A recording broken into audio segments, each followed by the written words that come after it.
Mak bakar danok dekat Manjung. Disebabkan Port Lepak dah tutup, siapa rindukan di Iris, korang boleh datang tau dekat Lotus Manjung sekarang. Laksa lemak Thai, daging bakar dengan lemak bakar. Dan juga kita punya menu baru, garlic bread lah. Tapi lemak saya tak rasa lagi. Lemak Menu rasa. killer lah ni. Menu Kan yang saya rindu sebenarnya bukan dia punya perapat, tapi sebenarnya dia punya sos. Okey, miam pla saya nak dengan lemak. Yang Daging lagi dengan satu nasi. yang ala carte tu daging biasa je. Daging biasa je. Kalau mi ampla biasa dapat 2 lah. Yang ni ulam dia lah. Ni ulam dia semua dapat. Kalau nak extra pun boleh.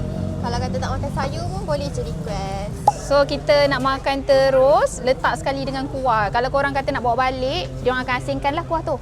Kuah dia ni lebih kepada isi ikan ke? Isi ikan, isi ayam. Tapi kita buat isi ikan, lepas tu kita ada fish ball lah dekat dalam. Pekat-pekat lagi sedap. Inilah kita punya lemak bakar. Kalau lemak bakar ni kita bagi 100 gram, tapi kita akan bagi lebih 120 gram ke atas. Dia lebih kurang Banyak. Garlic bread kau akan dapat dengan mushroom soup. Wow. Kiranya kalau ala carte 15, miam pla ni harga dia RM17. Tambah RM2 je. Kalau laksa harga dia RM12. Yang ni daging danok. Lembut. Lembut. Lembut. Di Iris Food Hunter Event dekat Lotus Manjung 4 sampai 8 Februari je tau.